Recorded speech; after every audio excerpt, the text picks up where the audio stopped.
Electronic excitations in UV visible spectroscopy. The basic principle behind the UV visible spectroscopy is the electronic excitation. The molecule absorbs UV radiation and the electrons get excited from the highest occupied molecular orbital to the lowest unoccupied molecular orbital. And in UV visible spectroscopy, there are 4 types of electronic transitions. First one is the sigma to sigma star transition, second one is pi to pi star transition, third one is n to sigma star transition, and the fourth one is the n to pi star transition. The first one is the sigma to sigma star transition. In sigma to sigma star transition, the electron gets excited from the sigma bonding molecular orbital to the sigma star antibonding molecular orbital. And this transition is a high energy process and occurs in the inaccessible region or in the far UV region. Actually, the UV region is 200 to 400 nanometer. Less than 200 nanometer is the far UV region or the inaccessible region, because in this region the molecular oxygen shows a strong absorption. And then this region is also called as vacuum region. So saturated hydrocarbons undergo sigma to sigma star transition. Example, methane. Methane is a saturated hydrocarbon. The molecular formula is CH4. It shows absorption at 125 nanometer.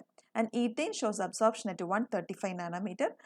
Both of these compounds shows absorption in the less than 200 nanometer. So saturated compounds undergo sigma to sigma star transitions, that is saturated hydrocarbons. The second one is the pi to pi star transition. In this transition, the electron gets excited from the pi bonding molecular orbital to the pi star antibonding molecular orbital. And unsaturated compounds undergo this type of transitions. And this pi to pi star transitions requires less energy compared to that of the sigma to sigma star transition. Example for this transition is ethylene.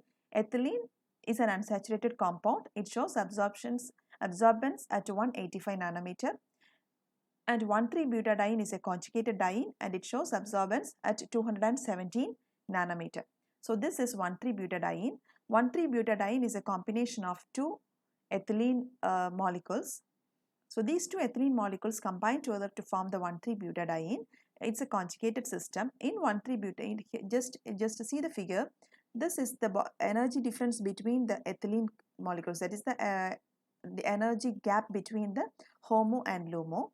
But in the case of 1,3-butadiene, the energy decreases. So as the energy decreases, wavelength increases. So as the conjugation increases, the wavelength also increases. So the butadiene absorbs at 217 nanometer. And the third one is the n to sigma star transition.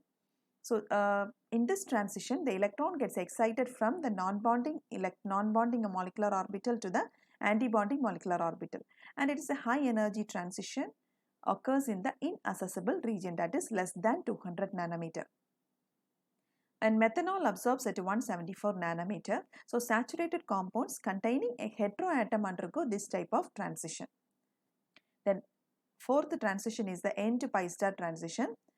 In n to pi star transition, the electron gets excited from the non-bonding molecular orbital to the antibonding molecular orbital, and it requires less amount of energy. Out of the 4 transitions, this n to pi star transition requires a very less amount of energy, and it shows absorbance in the higher wavelength region.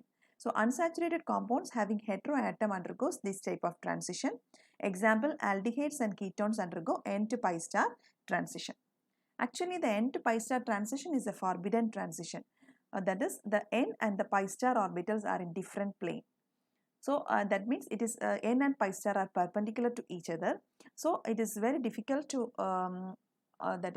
undergo this n to pi star transition. Hence, it is a forbidden transition. But here what happens means, because of the vibration of the atoms in a molecule, there is a possibility of n to pi star transition. Because of this reason, the n to pi star transition is a weak transition, weak absorption, and it shows a weak band at a higher wavelength region. So this is about the electronic transitions or electronic excitations in UV visible spectroscopy.